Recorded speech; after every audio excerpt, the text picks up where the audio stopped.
नमस्कार, closing calls में बहुत बहुत स्वागत है आपका। तो पीएसयू बैंक्स के वापस आते ही आपको आज बैंक निफ्टी में एक बड़ी बढ़त दिख रही है।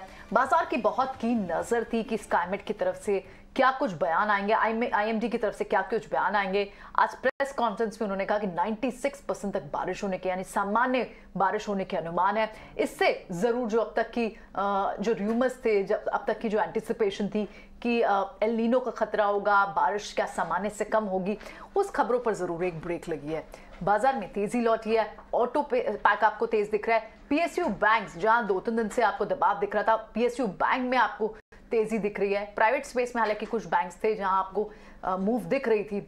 जितने भी ग्रोथ स्टॉक्स है उनमें तेजी दिख रही है और एफआईज का एक्शन बना हुआ है। तो सारे कॉम्बिनेशन के साथ बाजार में इस वक्त किस तरह की पोजीशनिंग होनी चाहिए, इस वक्त ट्रेडर्स के लिए क्या लेवल्स वॉच आउट करने चाहिए, क्योंकि 17,700 के ऊपर हमने अपने मूव्स को सस्टेन किया और इनफैक्ट बैंक निफ्टी ने भी 41,000 के ऊपर की अपनी मूव को सस्टेन किया।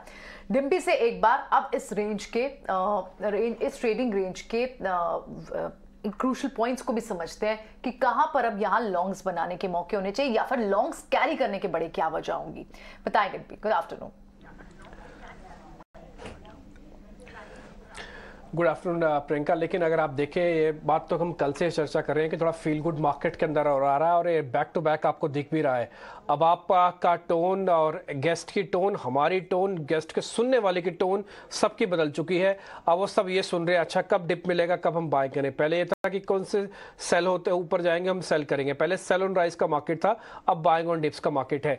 हम एक काम करते हैं, पहले एक काम करते हैं, ट्रेडिंग स्क्रीन आपको दिखा देते हैं, थोड़ा आपका हौसला बन जाएगा कि हाँ अभी भी गुंजाइश काफ़ी ज़्यादा है चलने की। क्योंकि ट्रेडिंग स्क्रीन पे निफ्टी और बैंक निफ्टी के अगर आप रेंज देखेंगे तो उसके अंदर लग रहा है कि 200-250 पॉइंट की बैंक निफ्टी के अंदर चांसेस हैं और निफ्टी के अंदर भी चलने के चांसेस ज़्यादा हैं।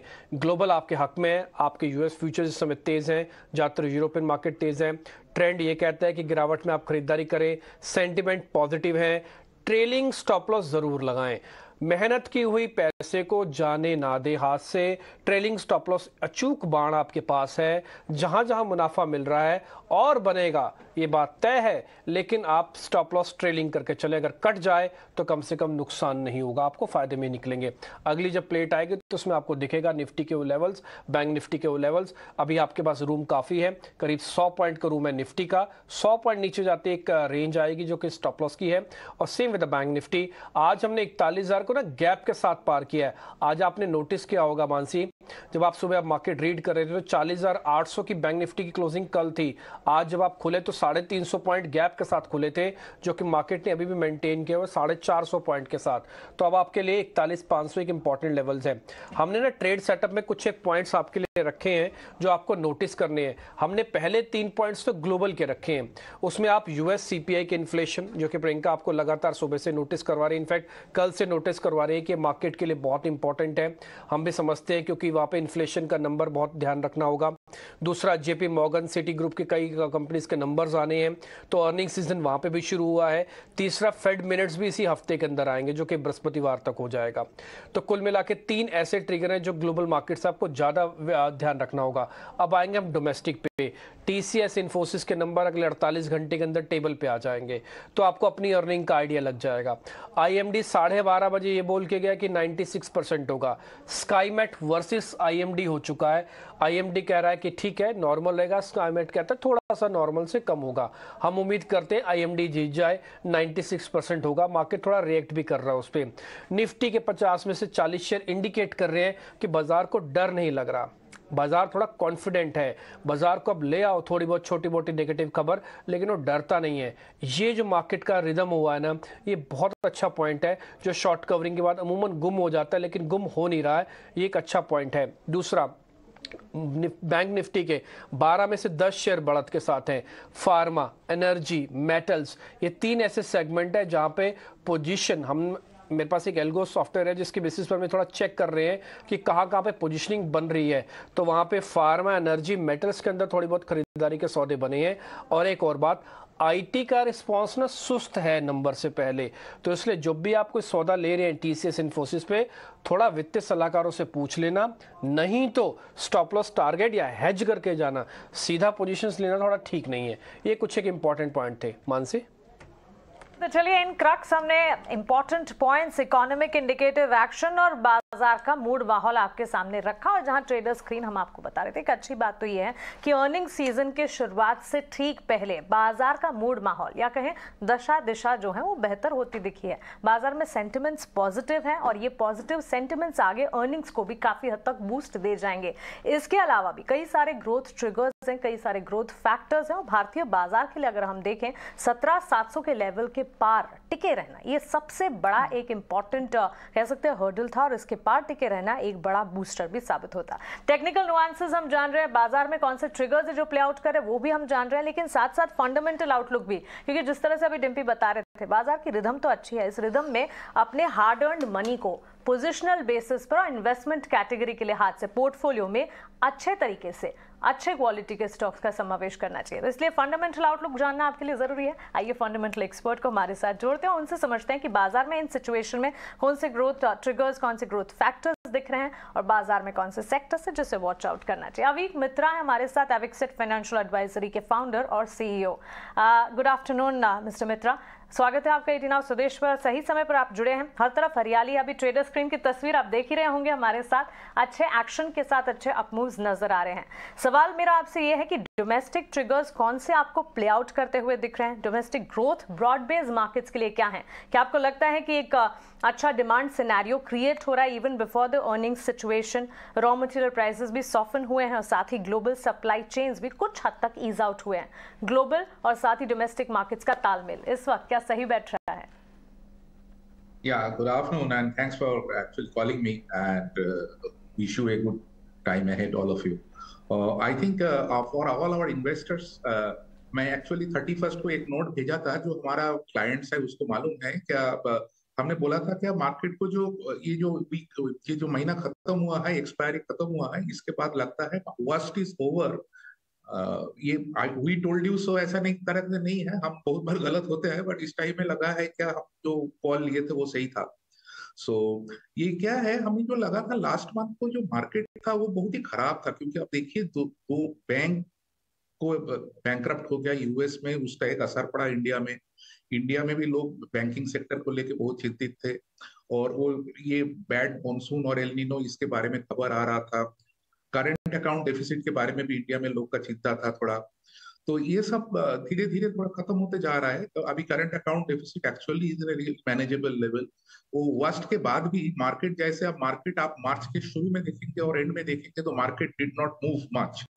So that gave us some kind of a confidence that market will remain steady for the time being. We are not saying कि मार्केट अभी बढ़ जाएगा बहुत ज्यादा से, बट ये लगता है क्या जो खराब टाइम जो आया था लास्ट पीछे बहुत टाइम से आ रहा था। मैं लास्ट टाइम जब आपके शो में आया था तब बोला था कि जब अच्छा रिजल्ट आ रहा है तो प्राइस नहीं बढ़ रहा है, और जब खराब रिजल्ट आ रहा है तो बहुत जोर से गिर रहा है। वो थोड़ा रिवर्स होने में दिख रहा है अभी।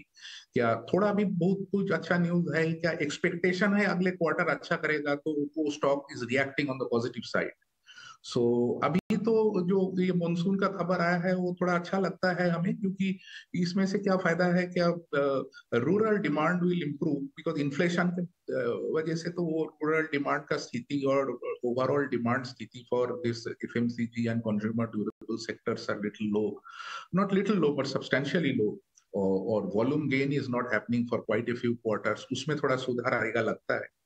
और if the rupee remain steady then RBI का जो पॉलिसी अभी आया है क्या वो इंटरेस्ट रेट बढ़ाया नहीं, and if the rupee remain steady and actually dollar gets a little weaker then it seems like RBI will be okay with at least another 0.25% interest rate increase in Fed. तो सब कुल मिला के हमें लगता नहीं है कि मार्केट जो नीचे गया था रिसेंटली उससे नीचे और आगे जाएगा, बट ये वोलेटिलिटी तो रहेगा, ये वोलेटिलिटी रहता है मार्केट का ये है, बट आज के तारीख में तो अच्छा लग रहा है। राइट बिल्कुल। गुड आफ्टरनून मिस्टर मित्रा, जैसा आप बता रहे हैं कि इस वक्त बाजार में एक स्टेबिलिटी सी तो दिख रही है। एक बड़ा ट्रिगर पॉइंट जो बाजार कीनली वॉच भी करता है वो यही कि जो आपने भी टच बेस भी किया कि रूरल कंजम्पशन किस तरह से पैन आउट होकर आती है। और अब अगर मॉनसून सामान्य मॉनसून होने की बात होती है और आप देखें ना तो सारे एफएमसीजी प्लेयर्स के जो बड़े स्टॉक्स हैं, जो कंजम्पशन से जुड़े हुए स्टॉक्स हैं वो चल रहे हैं, भले ही बाजार डिफेंसिव मोड में नहीं था। और ऐसे में आप देखें तो टू व्हीलर स्पेस में जो रूरल कंजम्पशन से जुड़े हुए कुछ स्टॉक्स स्टॉक्स हैं, हीरो मोटोकॉर्प, बजाज ऑटो तो इनफैक्ट आज 52 वीक हाई पे भी है। इन सब में भी आपको एक मूव दिख रही है, तो क्या रूरल थीम से जुड़े हुए स्पेसेस कमबैक करेंगे, उनमें चाल आगे आ सकती है? देखिए, as an investor our job is to find out best companies to invest in a portfolio. तो उस हिसाब से आप एक मोटे दौर में देखेंगे तो हमारा जो रूरल एग्रीकल्चरल इकोनॉमी है वो is 14-15% of the total GDP, और वो भी 2-3-4% से ज्यादा बढ़ता नहीं है। सो ये आप ओवरऑल थीम आप इसको रखेंगे तो रूरल थीम बेस्ड इन्वेस्टमेंट के we are not really in favour of that.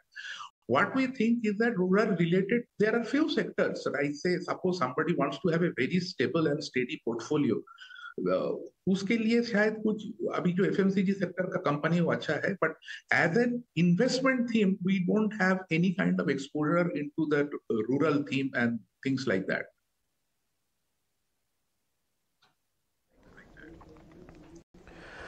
ठीक है मिस्टर मित्रा, क्योंकि अर्निंग का भी सीजन शुरू हो रहा है, TCS और इन्फोसिस के साथ शुरुआत होगी, अगर आपकी स्टडी है सर इन दोनों शेयर्स पे तो थोड़ा इसके बारे में हमको गाइड कर दीजिए, और अगर आपकी स्टडी ओवरऑल है आप ये बता सकते हैं कि इस बार की अर्निंग में नोटिसेबल पॉइंट्स क्या होंगे, तो वो भी आप हमको जरा बता दीजिए। तो जब वो नंबर्स आ रहे होंगे ना तो हम आपको भी याद रखेंगे, आपके उन पॉइंट्स को भी याद रखेंगे।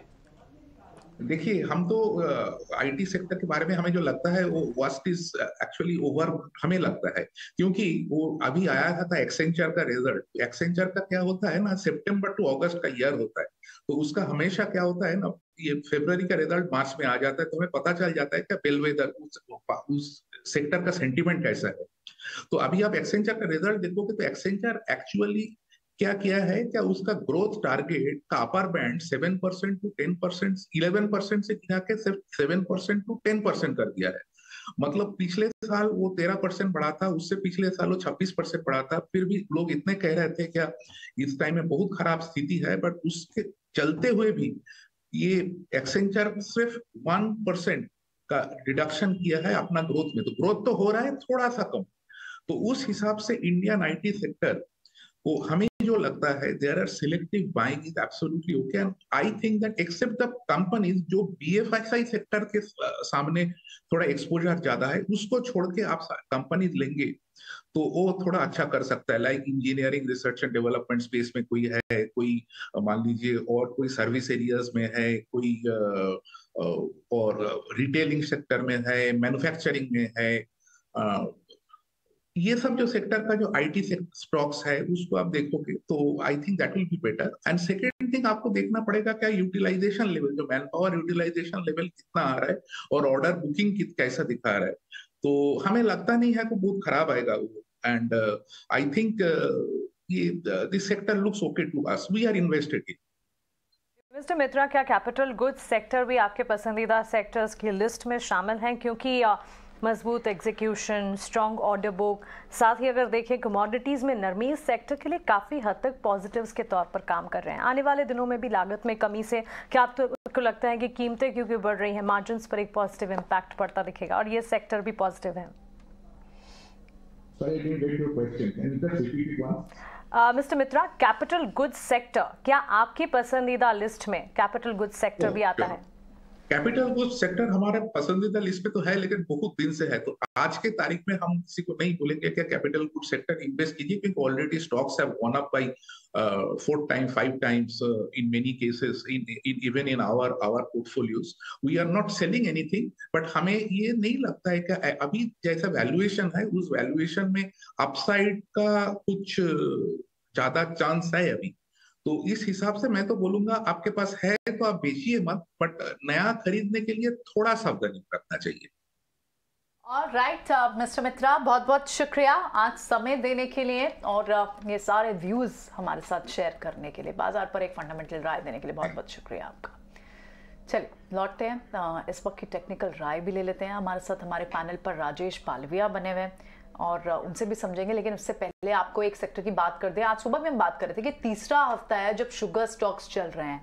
अब इस पूरे सेगमेंट में एक और पॉजिटिव न्यूज जो इन स्टॉक्स के लिए आई है वो ये है कि लंदन व्हाइट शुगर जो है वो 12 साल के ऊपरी स्तर पर पहुंची है। अब तक आपको याद होगा जो शुगर के ग्लोबल प्राइसेस है वो 7 इयर्स के हाई पे चल रहे थे, लेकिन 2011 के बाद अब जो लंदन की जो व्हाइट शुगर होती है वो अब उन लेवल्स पर फिर से यानी 12 साल की उन हाई लेवल्स पर पहुंची हुई है। और आईसी शुगर फ्यूचर्स 2012 के बाद अभी सबसे ऊंचे स्तर पर देखने को मिल रहा है और आप उनका इम्पैक्ट देख रहे हैं। बलरामपुर चीनी जैसे धामपुर, रेणुका, इन स्टॉक्स को आप देखें तो लगातार 3 हफ्ते से ये संबौली शुगर, इन सभी स्टॉक्स में अच्छी खासी मूव है और अब भी इनमें अप मूव बनी हुई है एक चाल के बाद भी। तो शुगर स्टॉक्स, सॉफ्ट कमोडिटीज में शुगर स्टॉक जो ऑलरेडी चल रहे हैं उनकी मिठास अब भी जारी है। अब एक्सपर्ट से जुड़ने का सिलसिला शुरू करते हैं। हमारे साथ पैनल पर हमारे 2 एक्सपर्ट्स हैं। हमारे साथ राजेश पालविया और ध्वनि है हमारे साथ। ठीक है, good afternoon to both of you. Rajesh ji से बात करते हैं। बहुत दिन हो गए राजेश जी आपसे क्लोजिंग में, कई दिनों के बाद आपसे मुलाकात हो रही है। पहले तो आप ये बताएं कि बाजार में क्या तेजी के ट्रेड क्लियर साइन दिख रहे हैं? 17,600 भी बचा, 17,700 के ऊपर सस्टेन भी हुए, बैंक निफ्टी ने कमबैक किया, पीएसयू बैंक्स वापस आए और अब तो मॉनसून भी सामान्य रहने की आईएमडी बात कर रहा है, लेकिन क्लाइमेट का व्यू अभी भी डेफिसिट रेन का ही है। कैसे देख रहे हैं इस वक्त इंडेक्स पर, क्या स्ट्रैटेजी बना रहे हैं? Good afternoon Priyanka ji, good afternoon everyone. So yes, ये थर्ड कंसेक्यूटिव वीक है जहाँ पे हम एक तेजी का ट्रेड यहाँ पे देख रहे हैं दोनों इंडाइसेस के लिए, और हमें लगता है जिस तरीके से निफ्टी ने 17,500 के लेवल को अब होल्ड आउट किया है और जो कॉल कंसंट्रेशन का एरिया था वो उसमें वहाँ पे शॉर्ट कवरिंग बनने के बाद अब यहाँ पे लॉन्ग बिल्टअप के सेटअप भी यहाँ पे बनते हुए दिख रहे हैं। तो ये क्लियर कट साइन है कि अब यहाँ पे बेस हायर साइड पे शिफ्ट हो गया। 17,500 अब यहाँ से एक अच्छा सपोर्ट जैसा काम करेगा छोटी मोटी डिप में, और हायर साइड पे हमें लगता है अब जो नेक्स्ट मेजर रेजिस्टेंस एरिया जो दिखता है डेटा के हिसाब से वो आना चाहिए 17,800 से 850 की रेंज में। यहाँ पे थोड़ी सी रुकावट हमें लगता है निफ्टी पे आते हुए दिख सकती है। ये लेवल को अगर निफ्टी क्रॉस करती है तो फिर 18,200 तक की भी तेजी आने में मार्केट टाइम नहीं लगाएगा। तो हमें लगता है 17,800 850 ये थोड़ा सप्लाई जोन रहेगा कुछ समय के लिए। अगर ये क्रॉस हो जाता है तो 18,200 तक के टारगेट भी आते हुए दिख सकते हैं और 17,500 स्टॉप लॉस होगा। बैंक निफ्टी में सेटअप काफी प्रॉमिसिंग है। 41,000 41,000 के लेवल को कंफर्टेबली मार्केट ने क्रॉस किया है और यहाँ पे डेली वीकली टाइम फ्रेम पे एक ब्रेकआउट देखने को मिला। ये दिखाता है कि अब नेक्स्ट टारगेट बैंक निफ्टी का जो बन सकता है वो करीब 41,900 42,000 की तरफ आते हुए दिख सकता है। तो यहाँ पे स्टॉप लॉस दोनों ही इंडाइसेस में हायर साइड पे रखना। अब 17,500 आपका स्टॉप लॉस निफ्टी में होगा और बैंक निफ्टी में 41,100 41,000 के लेवल के स्टॉप लॉस से आप अपनी पोजीशन को लॉन्ग साइड में होल्ड कर सकते हैं। ठीक है, तो राजेश जी का तो ये मानना है कि एक फेविकॉल की ऐड आई थी ना, आपने देखी होगी, पकड़े रहना लेवल्स को। तो 17,500 है निफ्टी का लेवल जिसको आपको पकड़े रहना है और 41,000 का लेवल है बैंक निफ्टी का जिसको आपको पकड़े रहना है। अगर ये पकड़े रहे यानी कि आपने ट्रेलिंग स्टॉप लॉस लगा रखा है तब भी आप मुनाफे में ही कटोगे। अच्छा, धोनी को देख के आज पता नहीं मेरे को ऐसा क्यों फीलिंग आ रही, गोवा जैसी फीलिंग सी कुछ आ रही। धोनी आपके जैसे ग्लासेस पर लाइट पड़ रही है ना, तो ऐसे आपके ग्लासेस लग रहे हैं ऐसे लोग अमूमन गोवा या कहीं घूमने जाते हैं तो वैसे दिख रहे हैं। थोड़ा ऊपर नीचे कर लेंगे तो वो फीलिंग नहीं आएगी। अच्छा धोनी, आप मेरे को ये बताइए इंडेक्स पर आपका व्यू पॉइंट क्या है और आपके स्टॉक्स क्या हैं? जी बिल्कुल डिम्पी, यहाँ पे जिस तरह मार्केट ने अपना ग्रीन सिग्नल बनाया हुआ है तो गोवा का तो माहौल बनता है क्योंकि सबके लिए बहुत ही अच्छी इन्वेस्टमेंट अपॉर्चुनिटीज भी यहाँ पे हमें देखने को मिल रही है। ओवरऑल इंडेक्स पे मेरा यहाँ से बुलिश व्यू है। मेरी ये जो लेवल निफ्टी पे खास करके ध्यान रखने में रहेगा वो 17,800 का रहेगा। वहां पे हमने देखा है कि एक गैप जो था वो फिल करना जरूरी हो जाएगा उसके लिए। तो 17,800 का लेवल जो है वो निफ्टी क्रॉस करने के बाद ओवरऑल ओपन इंटरेस्ट का जो डेटा है वो सजेस्टिव है कि 18,000 will not be far of a story for us. तो 17,800 क्रॉस करने के बाद 18,000 का डेरिवेटिव डेटा के हिसाब से नेक्स्ट टारगेट रहता है। ओवरऑल बैंक निफ्टी का सेटअप जो है वो भी यहाँ पे अच्छा बना हुआ है। निफ्टी बैंक निफ्टी के अलावा मिड कैप का जो इंडेक्स देखते हैं तो मिड कैप में अपॉर्चुनिटीज ज्यादा अराइज होती है यहाँ से। तो large caps definitely are winning bet, but mid caps पे भी हमारा नजरिया यहाँ से बुलिश रहेगा। तो चलिए एक दिन का ब्रेक लेने के बाद बैंक निफ्टी ने भी कमबैक किया है और क्लियरली हम देख रहे हैं साइंस जो है पॉजिटिविटी के। क्लियरली 500 अंकों की बढ़त तो बैंक निफ्टी में भी है और निफ्टी में भी तो पॉजिटिविटी है। स्टांस काफी अच्छा इस वक्त नजर आ रहा है। दोनों टेक्निकल एक्सपर्ट्स का ये मानना है कि स्टांस जो है बरकरार भी रह सकता है मार्केट में। लेकिन दोनों ही टेक्निकल एक्सपर्ट्स हैं, उनके trading ideas, stock specific ideas भी जान लेते हैं। राजेश जी, शुरुआत आपसे कर लेते हैं। बताइए कौन से स्टॉक्स हैं आपके रेडार पर, कहाँ नजर है? मानसी जी, तीनों ही स्टॉक लॉन्ग साइड के हैं। पहला स्टॉक है ऑटोमोबाइल स्पेस से, टू व्हीलर स्पेस से बजाज ऑटो हमें यहाँ पे काफ़ी अट्रैक्टिव लग रहा है। जिस तरीके के ब्रेकआउट यहाँ पे बने हैं और स्टॉक अपने प्रीवियस स्विंग हाई को अगर हम वीकली टाइम फ्रेम पे देखें तो ऑलमोस्ट अगस्त 2022 में जो हाई बने थे उसको आज सरपास करते हुए दिख रहा है। और जिस तरीके के rounding bottom formation weekly chart पे बने, हमें लगता है ये स्टॉक में एक बड़ा अपमूव यहाँ से एक्सटेंड होते हुए दिखेगा। ट्रेडिंग पॉइंट ऑफ व्यू से हम टारगेट जो प्रोजेक्ट कर रहे हैं वो 4320 तक की अपसाइड हमें लगता है आते हुए दिख सकती है। 4120 का स्टॉप लॉस रखना होगा। जो दूसरा स्टॉक बाय करना है वो है पीवीआर का। स्टॉक में काफी दिनों से एक करेक्शन था। अगर हम देखें तो एक करेक्शन के बाद स्टॉक ने ऑलमोस्ट लोअर साइड पे पिछले 3-4 हफ्तों में एक बेस बनाया है। जिस तरीके के डेली सेटअप बने हैं हमें लग रहा है कि यहाँ पे स्टॉक में एक बेस फॉर्मेशन एक्टिविटी कंप्लीट होते हुए दिख रही है। अब ये स्टॉक एक अच्छा अपमूव यहाँ से पुल बैक का कंटिन्यू करते हुए दिख सकता है। 1600 से 1615 तक की अपसाइड हम पीवीआर में एक्सपेक्ट कर रहे हैं नियर टर्म में। स्टॉप लॉस जो सजेस्ट करेंगे वो होगा करीब 1520 के आसपास। तीसरा स्टॉक जो बाय करना है वो है जेएसडब्ल्यू स्टील का। आज देखें तो मेटल स्टॉक्स में एक अच्छा मोमेंटम बना है और जेएसडब्ल्यू स्टील में काफी अच्छा मूव आज के सेशन में आते हुए दिखा है। अगर हम इसके मंथली सेटअप भी देखें तो ये सेकंड कंसेक्यूटिव मंथ है जहां पे हायर हाई फॉर्मेशन अब बनते हुए दिख रहे हैं और स्टॉक में एक near term short term chart पे तो स्ट्रेंथ ऑलरेडी आते हुए दिखी है। Stock 50 day moving average 200 day moving average के ऊपर भी सस्टेन कर रहा है। जेएसडब्ल्यू स्टील में हम प्रोजेक्ट कर रहे हैं टारगेट 735 तक के। स्टॉप लॉस होगा करीब 697 के आसपास। तो चलिए जेएसडब्ल्यू स्टील मेटल पैक में शाइन और जेएसडब्ल्यू स्टील राजेश जी के भी रेडार पर ऑटो सेक्टर सुबह से डिस्कस कर रहे हैं हमारे टेक्निकल एक्सपर्ट्स के पॉजिटिव रेडार पर। क्या बात है, ध्वनि बात करिए गोवा की छुट्टियों की, पीवीआर पर राजेश जी अपने ट्रेडिंग आइडियाज दे रहे हैं। तो क्लियरली बाजार का मूड माहौल इतना अच्छा हो गया है कि छुट्टी के मूड में आ गए हैं हमारे टेक्निकल एक्सपर्ट्स। जो हो भी क्यों ना, ट्रंकेटेड वीक जो है वैसे देखा जाए तो एक छोटा वीक शुक्रवार के दिन छुट्टी जो है। लेकिन चलिए ध्वनि से भी जानते हैं उनके ट्रेडिंग आइडियाज क्या। बताइए ध्वनि, कौन से स्टॉक शामिल है आपके आइडियाज में, खरीदारी है? जी बिल्कुल, मेरी तरफ से भी दोनों बाय की कॉल्स रहेगी। सबसे पहले जो मेरा कॉल रहेगा वो दालमिया भारत पे रहेगा। ओवरऑल इसके वीकली चार्ट पे अगर हम एक रिग्रेशन ट्रेंड करते हैं तो एक अपवर्ड राइजिंग चैनल में स्टॉक ट्रेड कर रहा है।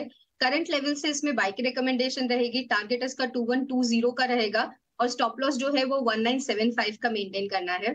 और दूसरा मेरा जो पिक यहाँ पे है वो बाला माइंस है, बालाजी माइंस। उसके अंदर जो हम ओवरऑल यहाँ पे स्ट्रक्चर देख रहे हैं तो वीकलीज पे स्टॉक ने जो नीचे की तरफ में सपोर्ट लिया है वो 2021 का जहां से हमें ब्रेकआउट मिला था वहां से सपोर्ट लेके स्टॉक ने ऊपर की तरफ क्या एक अपमूव दिया है। आज के दिन में भी हमें एक बहुत अच्छा अपमूव यहाँ पे विटनेस करने को मिल रहा है। तो करंट लेवल से बाला माइंस में इन्वेस्ट करना है और ये एक थोड़ा पोजिशनल कॉल रहेगा। टारगेट इसका 2680 तक का बनता है और स्टॉप लॉस जो है वो 2270 का मेंटेन करना है। बालाजी माइंस और डालमिया भारत सीमेंट पैक में आप देखें तो डालमिया भारत हो या फिर दूसरे काउंटर्स अल्ट्राटेक सीमेंट हो, ग्रासिम हाई ग्रोथ स्टॉक्स हो, ये ऑलरेडी चल रहे थे। डालमिया भारत पे बुलिश हैं ध्वनि भी। लेकिन इस बीच कल आईटी नंबर्स की शुरुआत होगी और Q4 के बड़े नंबर्स की शुरुआत टीसीएस के नंबर्स से कल हो जाएगी।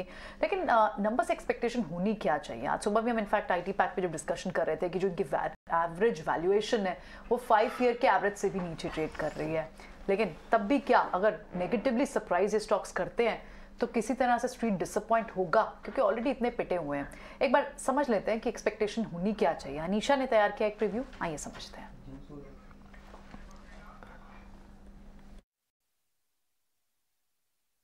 जी आईटी सेक्टर से वैसे तो बहुत म्यूटेड एक्सपेक्टेशन है बिकॉज जो रेवेन्यू कन्वर्जन हुआ है वो बहुत स्लो हो गया है क्योंकि बहुत इकोनॉमिक स्लोडाउन चल रहा है यूएस और यूरोप में।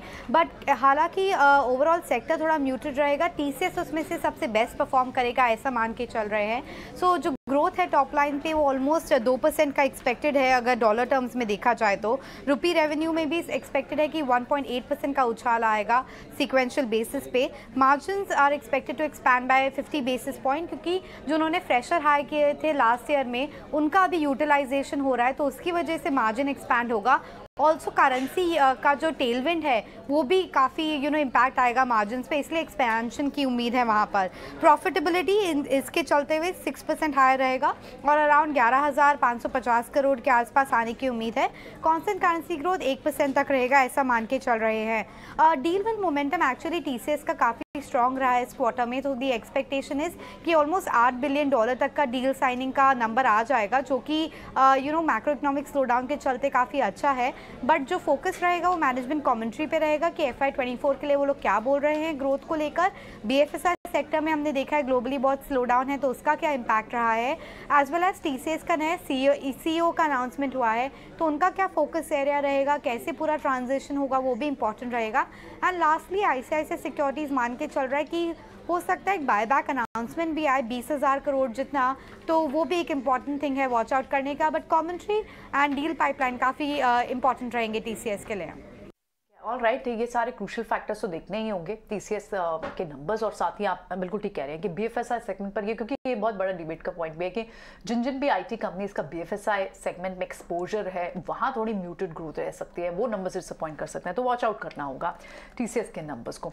लेकिन एक बार राजेश जी से समझ लेते हैं कि राजेश, बाजार ज़्यादा एक्सपेक्टेशन अगर नेगेटिवली सरप्राइज करता भी है, अगर, क्योंकि इस वक्त ये नहीं पूछना चाहिए कि लॉन्ग्स क्रिएट होंगे या नहीं होंगे, क्योंकि आज भी वीक है, हालांकि कल IT काउंटर्स इतने वीक नहीं थे, तो कैसी पोजीशनिंग दिख रही है अगर थोड़े से भी नेगेटिवली सरप्राइज करते हैं ये स्टॉक्स, तो क्या इनमें फर्दर शॉर्टिंग प्रेशर आएगा? देखिए, अभी भी स्टॉक के स्ट्रक्चर तो वीक ही है ओवरऑल। अगर हम देखें तो most of the large cap IT stocks अभी भी लोअर बैंड की तरफ ही ट्रेड कर रहे हैं, जो एक करेक्शन हमने पिछले कुछ महीनों में होते हुए दिखा है।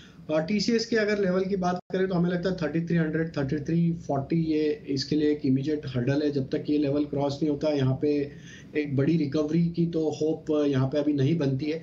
ऑन द अदर हैंड, अगर हमको लगता है कि यहाँ पे 3140 3150 ये लेवल टूट जाएगा, तो वापस इसमें डाउन ट्रेंड जो चल रहा था वापस कंटिन्यू होते हुए दिखेगा और फर्दर भी यहाँ पे वीकनेस एक्सटेंड होते हुए दिखेगी।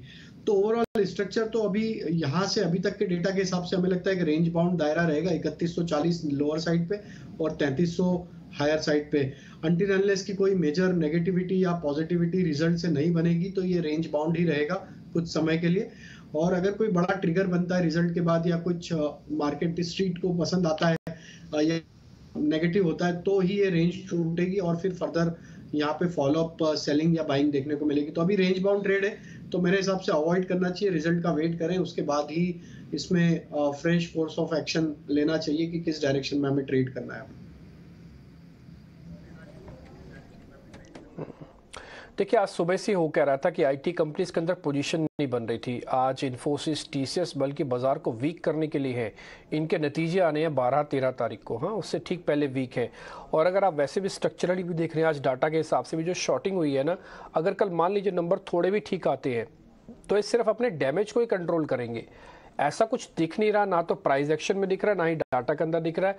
और रिजल्ट्स के अंदर भी अभी अनीशा बता के गए हैं कि म्यूटेड ही नंबर्स होंगे, कोई बहुत एक्साइटमेंट तोड़फोड़ वाले नंबर्स नहीं आ रहे हैं। तो थोड़ा सा ना TCS और इन्फोसिस पे ध्यान रखिएगा। हमने कल परसों जब आपके सामने ट्रेड रखा था, एक ऑप्शंस का रखा था और उसमें भी स्टॉप लॉस आपको दिलवाया था जब 3350 की कॉल थी। खैर, थोड़ा सा आप सावधानी से इस समय ट्रेड करने की जरूरत है, पहली अर्निंग्स है, थोड़ा झटके के साथ आती है मार्केट में। आगे बढ़ते हैं। कोटक का आज जो शेयर प्राइस है वो चला, उसके पीछे MSCI की रीस्ट्रक्चरिंग, MSCI में वेटेज उसकी और कुछ FIs की होल्डिंग का कम होना है। एक बार सौमित से समझ लेते हैं कि FIs होल्डिंग कम होने से ये MSCI पे क्या फर्क पड़ेगा और क्यों आज कोटक चला और अभी तक टिका हुआ है, एक बार उससे समझ लेते हैं। सौमित, जरा पहले आप बताएं। तो अगर आप मार्च 2023 की जो share holding pattern Kotak Mahindra bank ने रिलीज़ की वो देखेंगे तो उसमें जो FI होल्डिंग है वो कम हो गया है करीब 1.47 परसेंटेज पॉइंट से। अब ये FI होल्डिंग कम होने के कारण जो हेडरूम है FI इन्वेस्टमेंट लिमिट का वो बढ़ गया है और वो अब 25.05% पे है। पहले ये करीब 22.38% पे था। अब MSCI के रेगुलेशंस के हिसाब से अगर आप देखेंगे तो अगर FI का जो इन्वेस्टमेंट लिमिट का जो हेडरूम है वो अगर 15 to 25% के ब्रैकेट में आता है तो जो प्राइस एडजस्टमेंट फैक्टर होता है MSCI का वो करीब 0.5 टाइम्स का होता है। अगर ये 25% से बढ़ जाता है तो जो प्राइस एडजस्टमेंट फैक्टर है वो 1 टाइम हो जाता है। यही चीज़ हुआ है कोटक महिंद्रा बैंक में। पहले इसका एडजस्टमेंट फैक्टर था 0.5 टाइम्स, अब चूंकि जो एफआई का हेडरूम लिमिट है वो 25.05% हो चुका है। प्राइस एडजस्टमेंट फैक्टर 1 टाइम्स का हो जाएगा और इसी कारण नोवामा एक्सपेक्ट कर रहे हैं कि कोटक महिंद्रा बैंक का जो वेटेज है एमएससीआई इंडेक्स में वो बढ़ जाएगा और इसके कारण जो इनफ्लोज आ सकते हैं एफआईज की तरफ से वो करीब $690 मिलियन का है और इसी कारण हमें अच्छा खासा अपमूव आज कोटक महिंद्रा बैंक में देखने को मिल रहा है, क्योंकि प्रोबेबली एमएससीआई का जो मई 2023 का रिव्यू है उसमें कोटक महिंद्रा बैंक का जो वेटेज है एमएससीआई इंडेक्स में वो बढ़ सकता है, जिसके कारण अच्छा खासा एक एफआई इनफ्लोज आ सकता है और स्टॉक भी काफ़ी म्यूटेड रहा है ईयर टू डेट बेसिस पे, तो एक अपसाइड ट्रिगर हो सकता है ये कोटक महिंद्रा बैंक के लिए। ओके ठीक है, तो कोटक महिंद्रा बैंक पे जो रीजनिंग है वो आपको यहाँ पे बताते हुए सौमित, अब एक बार जरा ध्वनि से और पता कर लेते हैं इसमें एक्चुअली दम कितना है। ये क्या सिर्फ 1 डे एफर्ट्स है, यानी कि 5% जो आज चला है सिर्फ एक दिन का है या फिर अभी और चलेगा? एक अपॉर्चुनिटी लॉस तो ना समझे ना ध्वनि, ये कभी नीचे आएगा या फिर इस तरह से थोड़ा और गेन करेगा बैक टू बैक 2-3 दिन? इसमें डिम्पी डेफिनेटली एक अपसाइड मोमेंटम जो है वो बरकरार रहेगा, क्योंकि वीकली चार्ट्स को यहाँ पे इतने बड़े मूव के बाद देखना बहुत जरूरी बन जाता है। तो वीकलीज पे अगर हम इसको देख रहे हैं तो 50 वीक्स की जो मूविंग एवरेज है उसके ऊपर अभी फिलहाल ये ट्रेड कर रहा है, तो ये मोमेंटम और मूवमेंट जो इसका है वो बरकरार रहेगा। इसके अंदर आप फिलहाल एंटर भी कर सकते हैं। इसका जो टारगेट एक्सटेंड होता है वो 2000 तक का एक्सटेंड हो रहा है, जो कि वीकली चार्ट से भी हमें एक प्रीवियस स्विंग हाई विटनेस करने को मिला है, तो इसे एक अपॉर्चुनिटी लॉस की तरह कंसिडर न करा जाए। करंट लेवल से भी आप इसके अंदर एंटर कर सकते हो।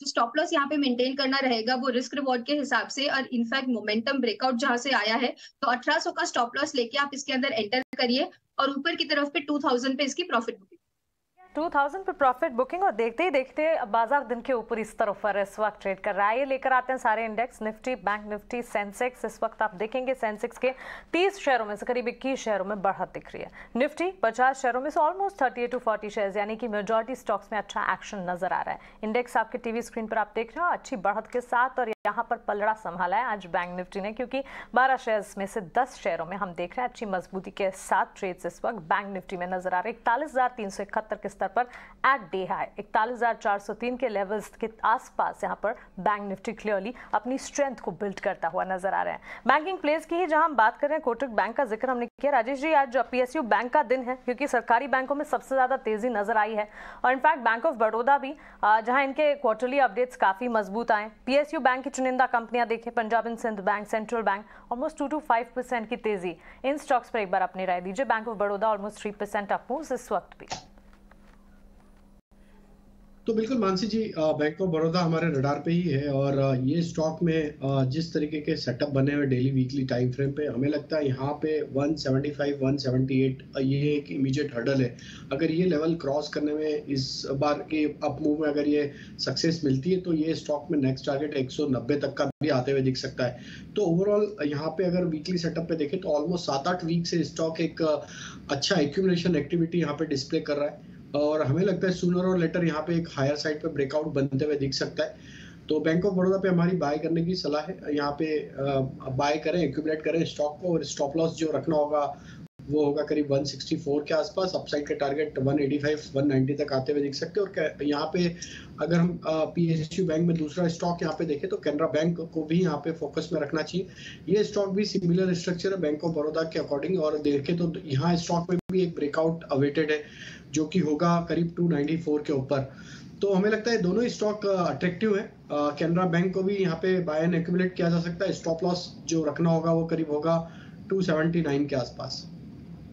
आज सुबह हम डिस्कस कर रहे थे राजेश कि PSU mid cap PSU banks में से कैनरा बैंक जैसे स्टॉक्स अच्छे लग रहे हैं क्या, और आप खैर इस पर दे भी रहे हैं।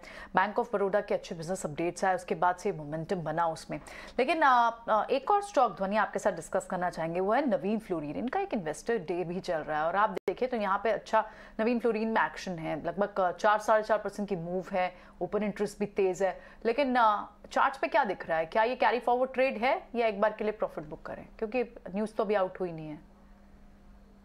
जी बिल्कुल। यहाँ पे जिनके पास ऑलरेडी इसके अंदर एग्जिस्टिंग पोजीशंस है तो मेरी ये सलाह रहेगी, एक बार इसके अंदर आप प्रॉफिट बुकिंग कर लीजिए, क्योंकि ओवरऑल अगर यहाँ पे ओपन इंटरेस्ट का डेटा एनालाइज करते हैं तो ऑप्शंस में 4500 के जो कॉल ऑप्शंस है उसमें काफी हद तक एक ओपन इंटरेस्ट बिल्ड हुआ है, तो वहां पे प्रॉफिट बुकिंग के जो सेटअप है वो ज्यादा स्ट्रांग बन रहे हैं। इनफैक्ट प्रीवियस स्विंग हाई भी जो है ये इसका 4500 से लेके 4520 तक की एक रेंज बन रही है। तो करंट लेवल्स पे हम इसमें प्रॉफिट बुकिंग की सलाह रहेंगे। कोई भी एक इसके अंदर इसके ऊपर अप मूव आता है तो इसके अंदर एक फ्रेश पोजीशन क्रिएट करी जा सकती है, अदरवाइज अभी कोई न्यू पोजीशंस इसके अंदर क्रिएट ना करी जाए।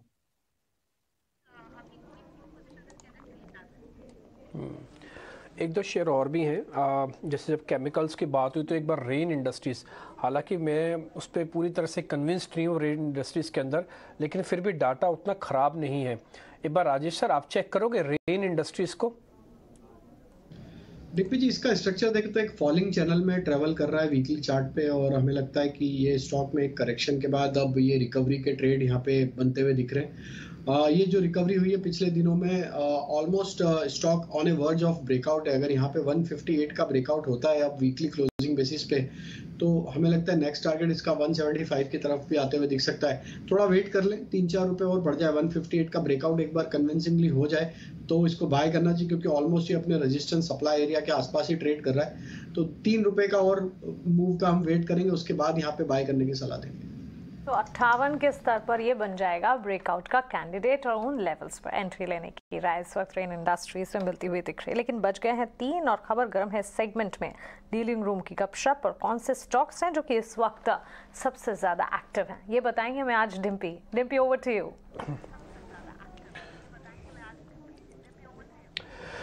शुक्रिया मानसी। अगर आप देखें तो 2 शेयर हमको डीलर से पता लगे हैं। पहला तो वंडरला हॉलिडे है।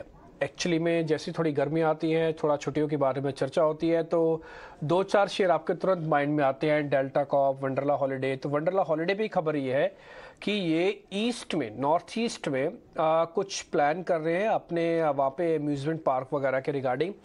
वहाँ पे इनकी कुछ वेंडर्स से बातचीत हो रही है, कुछ लैंड एक्विजिशंस को लेकर भी है, और वहाँ पे अगर ये सब चीज़ें ठीक हो जाती हैं तो ये कंपनी इसके लिए फंड भी रेज करेगी।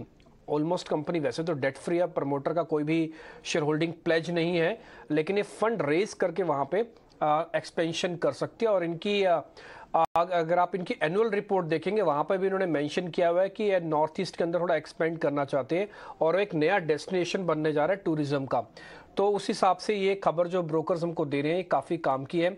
अगर आप वॉल्यूम वगैरह से भी इसको कनेक्ट करेंगे ना तो वो भी आपको अच्छा दिखेगा। कल और परसों के मुकाबले आज इसका एवरेज वॉल्यूम 2 गुना से ज़्यादा है। आप 4 लाख शेयर अपनी स्क्रीन पर देख पा रहे होंगे, ये अमूमन 2 लाख 1.5 लाख शेयरों का एवरेज में ट्रेड होता है। तो आज वॉल्यूम अच्छा, प्राइस भी अच्छा है। एक तो वंडरला हॉलिडे पे खबर मिली हमको, दूसरा है रोजारी बायोटेक। आपको मालूम है कि ठीक प्री कोविड से पहले, यानी कि जब से नंबर्स अब आ रहे थे कोविड बढ़ते हुए, ये शेयर काफ़ी तेज़ी से ऊपर गया था। ये शेयर अपने ही इसी अप्रैल मंथ के अंदर अंदर में करीब 27% तक चला, लेकिन वहाँ से अब इसके अंदर कल से, इनफैक्ट मैं बोलूँगा आज नहीं बल्कि कल से इसके अंदर फंड्स की वापस से सेलिंग होना शुरू हो गई है, जो आज भी प्रेशर बनाया हुआ है। अगर आप देखेंगे ना तो आज मार्केट बकायदा डेज हाई पे है, लेकिन फंड्स के सेलिंग का इतना प्रेशर है कि शेयर डेज लो पे है। ये हो सकता है कल भी थोड़ा प्रेशर में रहे, तो इसलिए इसके अंदर तो फंड्स की सेलिंग है। और दूसरा वंडरला के अंदर खबर ये है कि अगर वो एक्सपेंशन करता है तो जल्दी फंड रेजिंग की खबर लेके आएगा मार्केट के अंदर और बाजार को बताएगा भी कि वो नए अम्यूजमेंट पार्क के लिए तैयारी कर रहे हैं। तो 2 ऐसी खबरें हैं जो ब्रोकर्स के हवाले से हमारे हाथ लगी है। हॉलिडेज इस पे नजर रखते हैं, 5% तेज है डिम्पी। और दूसरा आपने रोजारी बायोटेक बताया। फंड्स के आज फंड्स ये सोर्सेज से खबर मिली है, तो एक बार चलिए चार्ट भी चेक कर लेते हैं। राजेश, एक बार आप देखेंगे वंडरला हॉलिडेज का चार्ट, स्ट्रेंथ क्या है आगे के लिए, है मोमेंटम जारी रह सकता है? बिल्कुल, वंडरला हॉलिडे में स्ट्रेंथ है और स्टॉक अपने सारे 50, 100, 200 मूविंग एवरेजेस को कंफर्टेबली होल्ड कर रहा है। जिस तरीके से नियर टर्म सेटअप बना है, हमें लगता है ये स्टॉक एक अच्छे बड़े ब्रेकआउट के लिए तैयार हो रहा है। 455 यहाँ से हमें इमीडिएट लक्ष्य लगता है, लेकिन ये 455 का लेवल क्रॉस करेगा तो यहाँ से एक बड़े ब्रेकआउट प्ले आउट होते हुए भी दिखेंगे, क्योंकि ये ऑलमोस्ट इसके प्रीवियस जो स्विंग हाई बने थे, मल्टीपल स्विंग हाई का ब्रेकआउट होगा और उसके बाद यहाँ पे जो नेक्स्ट टारगेट आ सकते हैं वो करीब 520, 540 तक की भी अपसाइड यहाँ पे पोजिशनल बेसिस पे देखने को मिलेगी। जिनके पास पोजीशन बने रहना चाहिए, 430 का स्टॉप लॉस ट्रेल कर ले। पहला टारगेट 455, उसके ब्रेकआउट के बाद हमें लगता है 500 प्लस तक के टारगेट भी आते हुए दिखेंगे।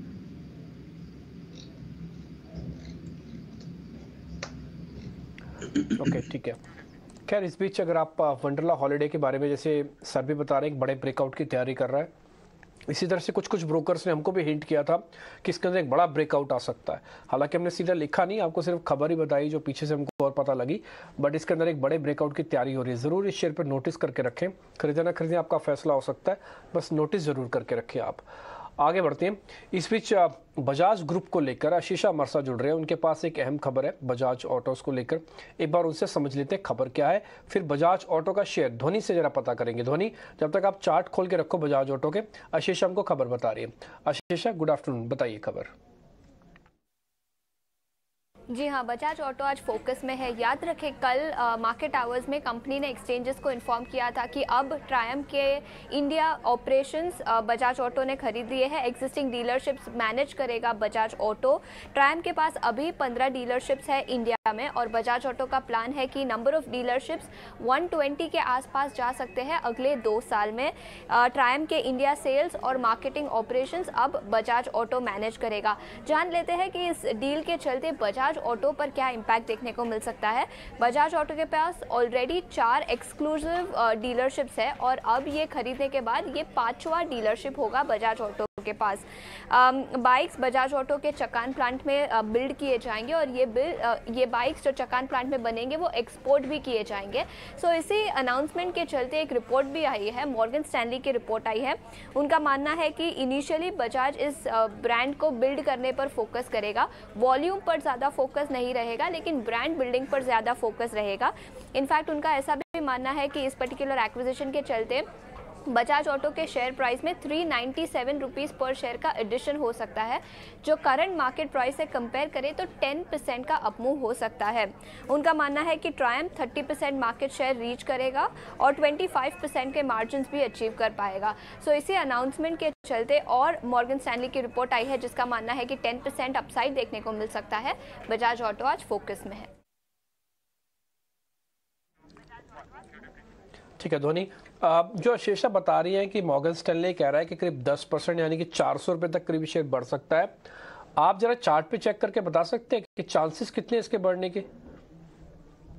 जी बिल्कुल डिम्पी, यहाँ पे ओवरऑल अगर हम इसकी चार्ट चेक करते हैं, वीकलीज पे भी अगर देख रहे हैं तो डायरेक्शनल मूविंग इंडेक्स इसका हमें 20 से ऊपर का मूवमेंट दिखाता है, विच इज सजेस्टिव कि इसके अंदर मोमेंटम और फर्दर अपसाइड का बन रहा है। इसके जो लेवल्स ऊपर की तरफ के बन रहे हैं, तो फर्स्ट टारगेट इसका आपका 2360 का इंपॉर्टेंट लेवल बन जाता है, जिससे हम बोलेंगे कि स्टॉक यहाँ पे इसके बाद एक हमें नया हाई देगा, और जो नीचे स्टॉप लॉस मेंटेन करना रहेगा वो 4090 का रहेगा।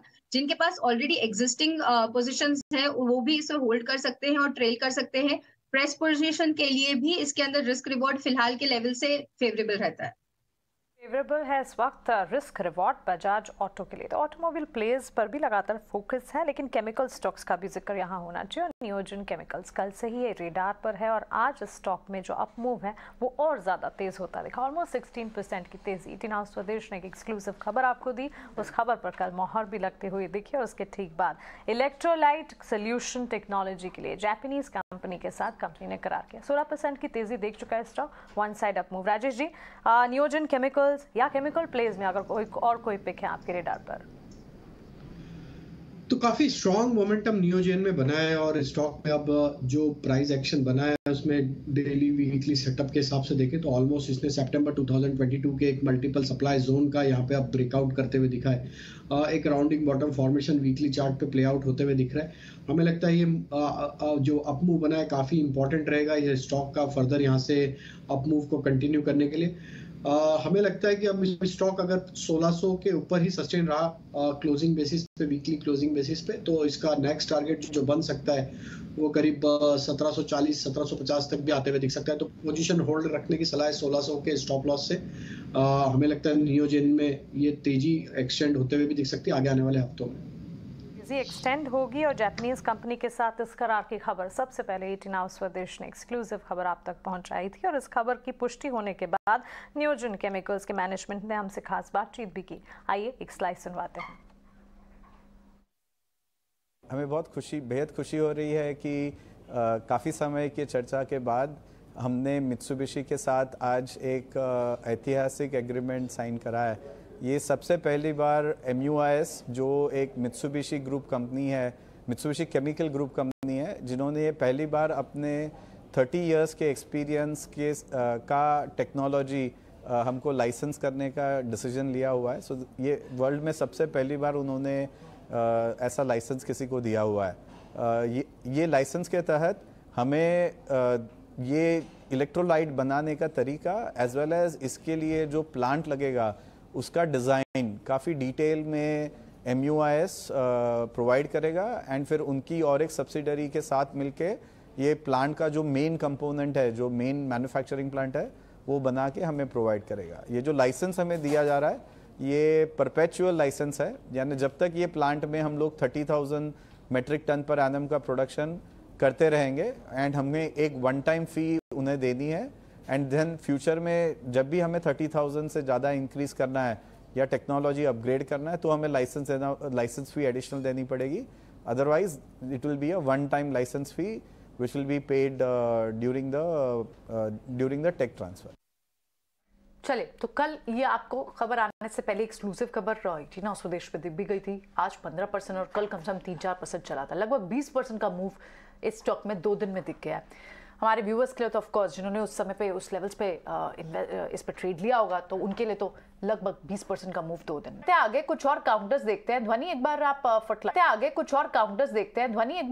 फर्टिलाइजर काउंटर्स में कोरोमंडल इंटरनेशनल को देखें, दीपक नाइट्रेट को देखें। इनमें अच्छी एक शॉर्ट कवरिंग आई है और इनफैक्ट फर्टिलाइजर स्पेस में खैर कोरोमंडल के साथ तो एक दूसरा ट्रिगर भी रहेगा।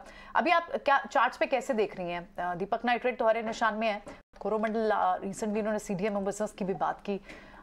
मूव है यहाँ पर, क्या बढ़त आ सकती है, दीपक नाइट्रेट हो या कोरोमंडल हो? जी बिल्कुल, यहाँ पे अगर मैं चार्ट चेक करती हूँ तो कोरोमंडल और दीपक नाइट्रेट जो है वो यहाँ पे ज्यादा एक कन्विंसिंग मूव देता हुआ दिख रहा है, क्योंकि एक कंसोलिडेटेड जो इसकी रेंज बनी हुई है उसके स्विंग बॉटम से हम लोग वापस ऊपर की तरफ ट्रेड कर रहे हैं।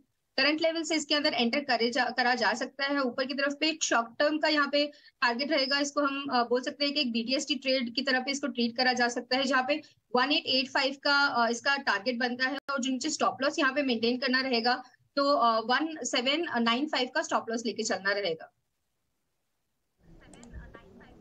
प्रकाश की खबर तो दीपक नाइट्रेट पे भी एक व्यू पॉइंट आपको मिल गया। इस बीच ना आप स्टील कंपनीज को देख रहे होंगे। सुबह हमने आपको नोटिस भी करवाया था जब मार्केट का सेटअप करवा रहे थे, तो हमने कहा था कि मेटल कंपनीज पर ध्यान रखिएगा। एक्चुअली में होता क्या है, जब बाजार थोड़ा चलता है ना, जो लोग नहीं चल पाते उनको रास्ता दिया जाता है, अब आपकी बारी है, अब आप आके चलो।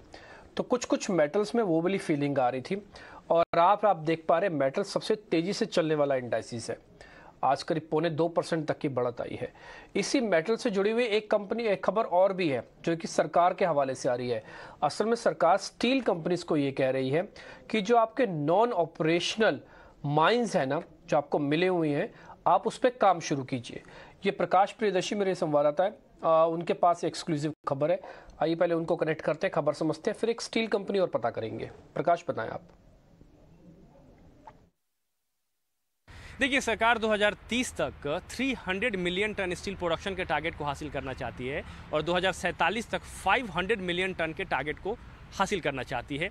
लिहाजा इसके लिए जो रॉ मटेरियल की उपलब्धता है डोमेस्टिक मार्केट में वो बनी रहे और पर्याप्त रॉ मटेरियल की सप्लाई हो, इसके लिए 2 तरह की रणनीति तैयार की गई है। सूत्रों के हवाले से जो जानकारी हमें मिल रही है उसके हिसाब से जो पहली रणनीति तैयार की गई है उसके हिसाब से सभी स्टील कंपनीज को, खासकर PSUs को, ये कहा गया है कि उनके जो नॉन ऑपरेशनल आयरन और माइंस है उसकी पहचान करें। पहले चरण में इन कंपनियों को ये कहा गया है कि वो जल्दी से जल्दी इन नॉन ऑपरेशनल आयरन और माइन से प्रोडक्शन स्टार्ट करें। अगर फिर भी प्रोडक्शन की शुरुआत नहीं होती है तो फिर उन्हें ये नॉन ऑपरेशनल जो आयरन और माइंस है उन्हें सरकार को वापस करना होगा, सरेंडर करना होगा। उसके बाद स्टील मिनिस्ट्री इन आयरन और माइंस के लिए फिर से ऑक्शन मंगाएगी और प्राइवेट कंपनीज़ को इसे हैंड ओवर किया जा सकता है। इसके अलावा अगर आप उदाहरण के तौर पर देखें तो सेल के करीब 19 आयरन और माइंस हैं जिसकी पहचान की गई है जो कि नॉन ऑपरेशनल हैं, और उसमें से 5 ऐसे आयरन और माइंस हैं जिसमें प्रोडक्शन की संभावना नहीं दिख रही है। लिहाजा स्टील मिनिस्ट्री को ये सरेंडर कर दिया गया है और आने वाले दिनों में स्टील मिनिस्ट्री इसके लिए ऑक्शन जो है वो मंगाएगी। इसी तरीके से दूसरी कंपनियों से भी कहा गया है कि वो अपने नॉन ऑपरेशनल आयरन ओर की पहचान जल्द से जल्द करें। साथ ही साथ जो दूसरी रणनीति तैयार की गई है वो कोकिंग कोल से संबंधित है। जैसा कि आपको पता है कि 90% से भी ज़्यादा जो डोमेस्टिक रिक्वायरमेंट है वो इंपोर्ट के ज़रिए पूरा किया जा रहा है जहाँ तक कोकिंग कोल का सवाल है। ऐसे में सरकार ने 3 नए डेस्टिनेशन ग्लोबल मार्केट की पहचान की है जहाँ से कोकिंग कोल इंपोर्ट किया जाएगा ताकि एक ही मार्केट पर निर्भरता न रहे। आने वाले दिनों में कंपनीज और सरकार मिलकर इसके जो प्रयास है वो करेंगे ताकि अलग अलग मार्केट से कोकिंग कोल इंपोर्ट किया जाए। साथ ही साथ डोमेस्टिक मार्केट का जहाँ तक सवाल है तो नए माइंस जो है वो प्राइवेट कंपनीज को अलॉट किए जाएंगे ताकि जो डोमेस्टिक प्रोडक्शन है कोकिंग कोल की उसमें भी बढ़ोतरी की जा सके। ठीक है, एक तो JSW स्टील, ये शुक्रिया पहले तो आपका बहुत प्रकाश। और JSW स्टील, जिंदल जिसको हम JSPL कहते हैं, वो भी अपने बाय प्राइस जो टिपिकली होती है जिनको पिवट पॉइंट्स कहते हैं वहाँ से ऊपर आके ट्रेड कर रहा है। सेल के अंदर थोड़ा सा वो बेंच मार्किंग पे चल रहा है, 83 का लेवल चल रहा है, तो ये भी थोड़ा नीचे है। एक काम करें ध्वनि, आप जिंदल स्टील और JSW स्टील पे तो ऑलरेडी हमको राय मिली है, जिंदल स्टील और चेक कर लो, JSPL के नाम से शेयर मिलेगा जिंदल स्टील, एक बार जरा उसको देखिए आप, 564-65 का होगा।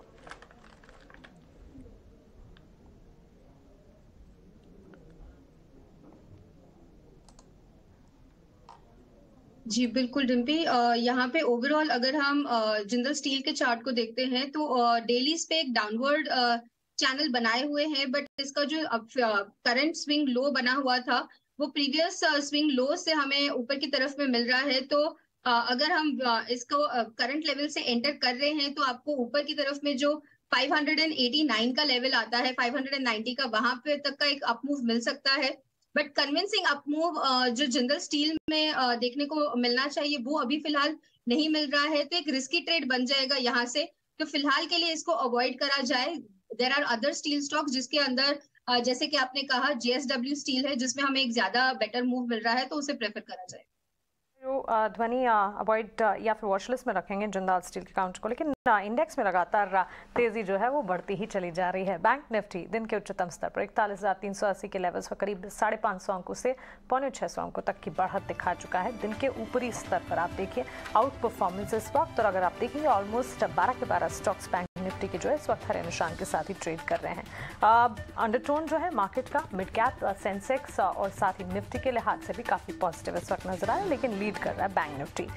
राजेश जी, शिल्पा मेडिकेयर पर एक बार आपसे राय जानना चाहेंगे। एक खबर, कंपनी की आर्थराइटिस की एक दवा को US FDA से अप्रूवल मिला है। सिर्फ इसी खबर के चलते शिल्पा मेडिकेयर के स्टॉक में इतनी बड़ी तेजी तो रैशनल नहीं नजर आ रही है, लेकिन इमीडिएट न्यूज तो यही है। ऑलमोस्ट 13% के अपमूव्स हैं। चार्ट्स क्या आपको स्ट्रॉन्ग लगते हैं यहाँ पर? नहीं मानसी जी, स्ट्रॉन्ग चार्ट स्ट्रक्चर तो काफी वीक है और एक सस्टेन डाउन ट्रेंड यहाँ पे कंटिन्यूस बेसिस पे देखा है। काफी महीनों से स्टॉक में एक करेक्शन का दौर चल रहा है। ये जो पुलबैक बना है यहाँ पे हमें लगता है कि ये सब्सटेंशियल पुलबैक नहीं है स्टॉक के लिए। यहाँ पे सप्लाई वापस आते हुए दिखेगा। 275-280 ये एक सप्लाई जोन है यहाँ पे, तो जिनके पास अगर किसी ने लिया हुआ है लोअर साइड पे तो उनके लिए अप कर लेना चाहिए, प्रॉफिट बुक कर लेना चाहिए, क्योंकि स्टॉक के स्ट्रक्चर तो काफी वीक है। इसमें जब तक ये 320 के लेवल क्रॉस नहीं करेगा मंथली क्लोजिंग बेसिस पे, हमें लगता है छोटे मोटे जो भी उछाल मिलेंगे वहां वापस इसमें बिकवाली का ट्रेड ही कंटिन्यू होते हुए दिखेगा। ठीक है, और राइट, तो स्ट्रेंथ नहीं है स्टॉक पे, आज न्यूज़ का इम्पैक्ट ज़रूर आपको दिखाई दे रहा है। लेकिन अब इस वक्त BTSE ट्रेड्स क्या होने चाहिए? क्या ध्वनि यहाँ से क्लियरली आप लॉन्ग के ट्रेड लेके जाएंगी, और कैरी फॉरवर्ड ट्रेड्स में क्या बैंक्स होंगे?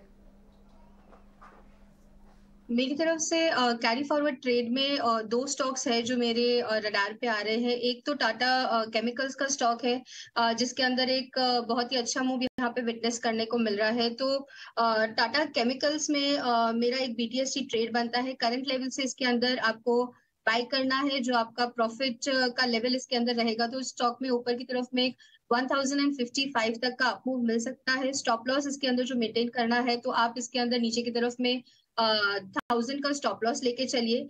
दूसरा जो यहाँ पे है वो नजारा जो है, नजारा में भी हमें आज देखने को मिला है कि एक अपमूव जो इसका बन रहा था वो वापस से कंटिन्यूएशन बन रहा है। तो ओवरऑल नजारा में भी करंट लेवल से एक बाय की रिकमेंडेशन रहेगी। आपका जो ऊपर की तरफ का लेवल इसके अंदर मिलता है तो एक शॉर्ट टर्म टारगेट यहाँ पे रहेगा 570 का एक अपसाइड इसके अंदर विटनेस करने को मिल सकता है। नीचे जो आपको स्टॉप लॉस इसके अंदर मेंटेन करना है तो आप इसके अंदर 544 का स्टॉप लॉस लेके चलिएगा। ओके ठीक है। नज़ारा टेक्नोलॉजी वैसे भी ये कह चुका है कि इंडिया उसको सबसे बड़ा नेशन लगता है गेमिंग मार्केट के अंदर, और आज उनके मैनेजमेंट भी हमारे साथ थी।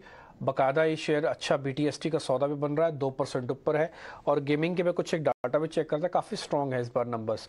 खैर, इस बीच राजेश सर, एक्सिस बैंक के MD से और CEO से हमारे मैनेजिंग एडिटर निकुंज डालमिया ने बातचीत की है। आप जरा गौर से देखिएगा, आपके सामने रखता हूँ मैं, जरा एक बार दिखाइए वो चेक।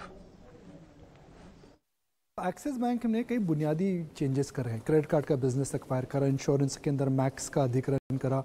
तो इन 2 अधिग्रहण के बाद और जो ग्रोथ आप में बैंक में वापस आ रही है, आने वाले 3 साल के अंदर क्या एक्सिस बैंक के बहुत अच्छे दिन आने वाले हैं? हमारी कोशिश तो यही है कि एक्सिस बैंक के अच्छे दिन आए, बट अल्टीमेटली वो अच्छे दिन आए नहीं आए वो तो हमारे रेगुलेटर, हमारे शेयर होल्डर्स, हमारे कस्टमर्स ही बताएंगे। हमारी तरफ से कोशिश जारी रहेगी, और हमें ये भी पता है कि हमें करना क्या है। हमारा विजन बड़ा क्लियर है, हम उस पर अगर ठीक तरह से एग्जीक्यूट करते रहेंगे तो मेरा कॉन्फिडेंस तो यही है कि जहां हम आज तक पहुंचे हैं हमें इससे मच बेटर हो जाना चाहिए। हमारे दर्शक स्टॉक मार्केट से संपर्क रखते हैं तो जानना चाहेंगे कि भाई market price is a function of EPS and P, तब दोनों के लिए आप क्या कर रहे हैं? बहुत मेहनत कर रहे हैं। आप देखते जाइए कितनी मेहनत कर रहे हैं, वो मेहनत करते रहेंगे। तो आप परसेप्शन चेंज करने के लिए क्या करेंगे?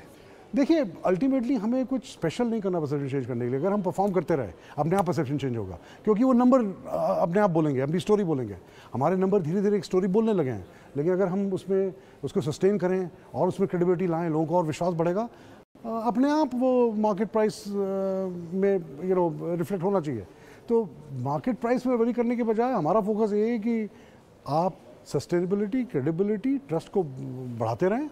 आप मार्केट प्लेस में as a innovative bank, as a customer obsessed bank, as a person who understands Bharat bank आप जाने जाएं, और अगर आप ये सब चीज़ें कर पाएंगे, अपने वो market will take care of itself. मगर ओके ठीक है। तो ये MD एंड CEO थे अमिताभ चौधरी एक्सिस बैंक के। और राजेश सर को मैं हालांकि धर्म संकट में नहीं डालूंगा पूछने के लिए कि एक्सिस बैंक उनको कैसा लगता है, क्योंकि इसी फर्म से वो भी बिलोंग करते हैं। लेकिन राजेश सर, एक्सिस के अलावा छोड़ के कोई BTST के सौदे हो तो वो आप बता दो। तो देखिए, BTST में एक ऑटोमोबाइल स्टॉक्स में हमें महिंद्रा एंड महिंद्रा भी अट्रैक्टिव लग रहा है। देखिए, ओपनिंग में तो हमने बजाज ऑटो पे ऑलरेडी एक बाय कॉल दिया है, तो शो की ओपनिंग में। तो अभी हमें यहाँ पे लगता है कि महिंद्रा एंड महिंद्रा को भी देखना चाहिए। ओवरऑल लॉन्ग टर्म स्ट्रक्चर इसके पॉजिटिव है। 2 महीने के करेक्शन के बाद अब यहाँ पे रिकवरी का ट्रेड बनते हुए दिख रहा है। और ओवरऑल अगर हम देखें तो जिस तरीके के नियर टर्म सेटअप बने, ये स्टॉक में 1250 तक की अपसाइड हमें लगता है इमीडिएट बेसिस पे शॉर्ट टर्म में आते हुए दिखेगी। करंट लेवल से यहाँ पे 1180 के आसपास का स्टॉप लॉस रख के इसको लॉन्ग साइड में ट्रेड किया जा सकता है। जो दूसरा स्टॉक अट्रैक्टिव लग रहा है वो है पॉलीकैब का। काफी स्ट्रॉन्ग मोमेंटम हमने पिछले दिन में, पिछले ट्रेडिंग सेशन में भी देखा था, और आज फॉलो अप बाइंग एक्शन है। स्टॉक में जिस तरीके के चार्ट स्ट्रक्चर बन रहे हैं, हमें लगता है कि वी शेप रिकवरी की तैयारी करते हुए दिख रहा है। स्टॉक में नेक्स्ट टारगेट हमें जो लगता है वो आ सकता है 3150 3200 तक का। तो पॉलीकैब भी यहाँ से एक मोमेंटम के लिए बाय किया जा सकता है BTST पॉइंट ऑफ व्यू से भी, और स्टॉप लॉस होगा करीब 3025 के आसपास। और डिम्पी जी, अगर आप चाहें तो एक TCS पे जो हमने रेंज बाउंड ट्रेड का सेटअप डिस्कस किया था, उस पे एक स्ट्रेटजी तो वो मैं शेयर कर सकता हूँ। बिल्कुल बिल्कुल बताइए सर, हम तो वेट ही कर रहे थे, कोई स्ट्रेटजी बताए उस पे, बताइए ना सर, बिल्कुल बताइए। तो डिम्पी जी, 4 लेग स्ट्रेटजी हमें लगता है TCS में यहाँ पे इनिशिएट करना चाहिए, क्योंकि एक रेंज बाउंड दायरा ही लग रहा है TCS का। 3300 हायर बैंड है, और लोअर साइड पे हमें लगता है कि 3100 के आसपास इसके सपोर्ट है। तो यहाँ पे 3200 के कॉल पुट को बेचना है, शॉर्ट स्ट्रेडल करना है 3200 की स्ट्राइक का। तो आपको ऑलमोस्ट जो प्रीमियम रिसीव होगी इस स्ट्रेडल में, करीब 130 से 135 की प्रीमियम आपको रिसीव होगी, आप 3200 का कॉल पुट अगर बेचते। और इसको अनलिमिटेड रिस्क को हेज करने के लिए हम हम इसको काउंटर में कन्वर्ट करेंगे तो हम 3340 की स्ट्राइक का कॉल ऑप्शन बाय कर लेंगे 1700 रुपए के आसपास, और 3060 का स्ट्राइक का पुट ऑप्शन बाय करेंगे 13 रुपए में। तो आपका जो ब्रेक इवन रेंज हो जाएगा वो होगा 3280 से लेके 3120, ये एक आपका ब्रेक इवन रेंज रहेगा। इसके बीच में अगर टीसीएस कहीं अगले 1 या 2 ट्रेडिंग सेशन में रहेगा तो यहाँ प्रॉफिट बनने की प्रोबेबिलिटी रहेगी एक्सपायरी पॉइंट ऑफ व्यू से।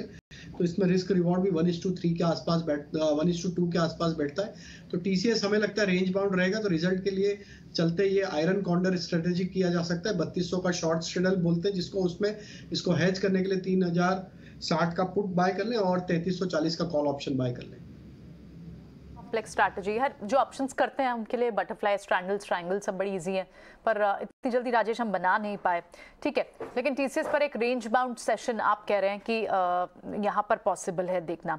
लेकिन आज बाजार में आपको सबसे बड़ा ड्रैग जो दे रहा है वो आईटी पे स्पेस ही दे रहा है। नंबर्स से पहले काफ़ी नर्वसनेस वहाँ है, लगभग 1.5% इंडेक्स भी नीचे है निफ्टी आईटी की बात करें। लेकिन बैंक से जो कमबैक हुआ है, पीएसयू बैंक जो वापस आए हैं उनमें, क्योंकि पिछले 2-3 दिन में दबाव था, उनसे बैंक निफ्टी को स्ट्रेंथ मिली है। निफ्टी तो वैसे भी वीक नहीं था, निफ्टी में तो क्योंकि ऑटो पैक भी चल रहा था, रिलायंस भी कोई वीक नहीं था, और साथ ही आपको पावर स्पेस और ऑटो पैक से बड़ी स्ट्रेंथ आ रही थी। तो बैंक्स के जब कमबैक के साथ आज दिन भर में एक्शन दिखा कैसे है? आप गैप अप के साथ खुले तो थे, लेकिन मौके कहाँ मिले, कौन से स्टॉक्स तेज हैं, निफ्टी के गेनर्स इस वक्त क्या है, ये सब मार्केट ट्रैप मानसी के साथ कैप्चर करते हैं। बड़ी ही खूबसूरती के साथ बाजार ने आज दिन भर ट्रेड किया और हर तरफ हरियाली देखने को मिली, चाहे फिर वो बैंक्स एंड फाइनेंशियल्स हो, ऑटोमोबाइल स्पेस हो, सीमेंट हो, index specific, mid cap, small cap में भी अच्छी खासी मजबूती के बीच ट्रेड दिखे। आखिरी घंटों में बाजार ने और ज्यादा सरप्राइज किया। खुशी तो थी ही क्योंकि मार्केट में हरे निशान के साथ दिन भर ट्रेड था, लेकिन दिन के उच्चतम स्तर पर आखिरी घंटों में हमने देखा बैंक निफ्टी में सबसे ज्यादा कंट्रीब्यूशन आता हुआ, सबसे ज्यादा अच्छी मजबूती जो है बैंक निफ्टी की तरफ से। कल हमने देखा था एक छोटा सा ब्रीदर मार्केट ने जरूर देखा, बैंक निफ्टी इन पर्टिकुलर, लेकिन उसके बाद वापस एक कमबैक। आज तो इनफैक्ट सबसे ज्यादा आउट परफॉर्मेंस भी वहीं से आती हुई दिखी। ऑलमोस्ट 540 पॉइंट्स के अप मूव के साथ इस वक्त अगर आप देखेंगे 41,370 के लेवल्स पर eight days high bank Nifty में अच्छी खासी मजबूती पर ट्रेड्स क्लोज होते हुए नजर आ रहे हैं। अब सेक्टर स्पेसिफिक, स्टॉक स्पेसिफिक बाजार की तेजी पर गौर करेंगे तो सबसे पहले बैंक फाइनेंशियल्स पर नजर डालें, क्योंकि चाहे पीएसयू बैंक्स हो वहां पर भी एक्शन देखने को मिला, हैवी वेट्स पर भी एक्शन देखने को मिला, क्वार्टरली अपडेट्स भी अच्छे रहे जिसके चलते कई सारे बैंकिंग स्पेसेस में हमने अच्छा action, in fact bank of Baroda पर इस पर तो बातचीत होनी चाहिए क्योंकि क्वार्टरली अपडेट काफी स्ट्रॉन्ग था और उसका सीधा इंपैक्ट बैंक ऑफ बड़ौदा में देखने को मिला। दिन भर अच्छी मजबूती के साथ इस वक्त भी करीब 3% की तेजी पर ही क्लोज होता हुआ। कोटक बैंक पर नजर रखनी चाहिए, अच्छी मजबूती और लीडिंग इंडिकेटर्स में सबसे आगे कोटक बैंक का स्टॉक नजर आया। इस वक्त भी आप देखेंगे मजबूती के साथ एमएससीआई में वेटेज बढ़ने की उम्मीद और इसी उम्मीद का असर है जो कि कोटक बैंक के स्टॉक में भी क्लियरली नजर आया। पीएसयू बैंक स्टॉक में एक्शन था, Punjab and Sind, UCO bank, central bank जैसे तमाम शेयर्स आज हरे निशान के साथ बढ़िया तेजी, बढ़िया बढ़त पर ट्रेड करते हुए नजर आए। इसके अलावा Shilpa Medicare of course technically chart structure weak, technical experts को नजर आ रहे हैं, लेकिन एक खबर थी यूएस एफडीए की तरफ से कंपनी की एक दवा को अप्रूवल मिला। इस अप्रूवल का इंपैक्ट था कि शिल्पा मेडिकेयर के स्टॉक में हमने देखा ऑलमोस्ट 12-13% तक के अपमूव ड्यूरिंग द डे देखने को मिले। साथ ही शुगर स्टॉक्स में चीनी की मिठास तो हर दिन प्रतिदिन बढ़ती हुई नजर आ रही है और आज एक इंपॉर्टेंट डेटा आया, लंदन व्हाइट शुगर जो 12 साल के ऊपरी स्तर पर पहुंचती हुई दिखी, इसका एक इंपैक्ट था। इससे ठीक पहले भी हमने देखा है चीनी शेयरों में लगातार डोमेस्टिक ट्रिगर्स भी काफी हद तक बेनिफिशियल है और साथ ही ग्लोबल फैक्टर्स भी काफी हद तक बेनिफिशियल, जिसका सीधा असर चाहे फिर रामपुर शुगर हो या चीनी से जुड़े कोई भी स्टॉक्स हो। बलरामपुर चीनी अगर देखें आधे से 1% तक की तेजी और हर दिन इन स्टॉक्स में अच्छा थीम, अच्छा मोमेंटम। लॉजिस्टिक्स प्लेस में भी आप काफी अच्छा एक्शन देखने को मिला, खासतौर से मिड कैप लॉजिस्टिक्स स्टॉक्स पर नजर होनी चाहिए और साथ ही मिड कैप सीमेंट प्लेस ने भी आज अच्छा एक्शन और अच्छा कमाल कर दिखाया। टॉप गेनर्स की अगर बात करें सबसे पहले बैंक्स ही होंगे, कोटक बैंक, आईसीआईसीआई बैंक, इनके ठीक पीछे IDFC, in fact ITC, HDFC limited, Reliance जैसे स्टॉक्स थे जो कि बाजार को दिन भर संभालते रहे। बिकवाली का दबाव हमने देखा, इन्फोसिस, टीसीएस, ऑफकोर्स इन्फोसिस और टीसीएस के साथ कह सकते Q4 अर्निंग्स की शुरुआत होती हुई दिखेगी और नंबर से ठीक पहले आईटी सेक्टर में हमने देखा एक स्लाइट कॉशियस आउटमूव देखने को मिला, या कह सकते हैं कि कॉशियस ट्रेंड आईटी सेक्टर में दिखा और हैवीवेट आईटी स्पेसेस जैसे टीसीएस, इन्फोसिस, एचसीएल टेक में लाल निशान के साथ बिकवाली का दबाव। इसी लिस्ट में एलएनटी जहां बाजार को संभाल रहा था आज नहीं संभाल पाया, लाल निशान के साथ ट्रेड कर रहा था, वहीं एशियन पेंट्स इसमें भी लगातार हम देख रहे हैं बिकवाली का ही ट्रेड देखने को मिला।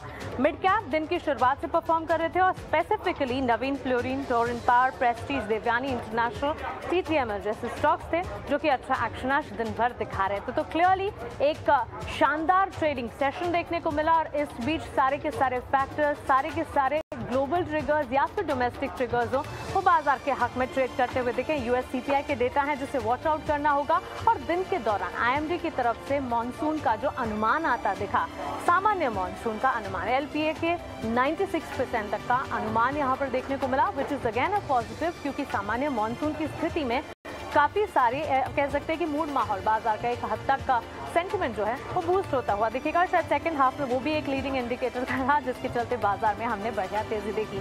फाइनल क्लोजिंग आपकी टीवी स्क्रीन पर 17,700 के पार, निफ्टी में करीब 100 अंकों की बढ़त 17,700 के लेवल्स को टिकाए रखा। कल नजर डालेंगे कि 17,700 के पार और कितनी तेजी नजर आ सकती है। सेंसेक्स 60,157 के लेवल, 300 अंकों की तेजी और बैंक निफ्टी 550 अंकों की बढ़त के साथ आउट परफॉर्मिंग इंडेक्स 41,366 के स्तर पर। चलिए इसी के साथ क्लोजिंग कॉल्स को हम यहीं समेटने जा रहे हैं। राजेश जी, ध्वनि आपका शुक्रिया हमारे साथ जुड़ने के लिए, अपने टेक्निकल आइडियाज और साथ ही मार्केट पर अपनी रणनीति हमारे साथ शेयर करने के लिए। क्लोजिंग कॉल्स में इतना ही, लेकिन खबरों का सिलसिला लगातार जारी है। बने रहें ET Now स्वदेश के साथ। नमस्कार।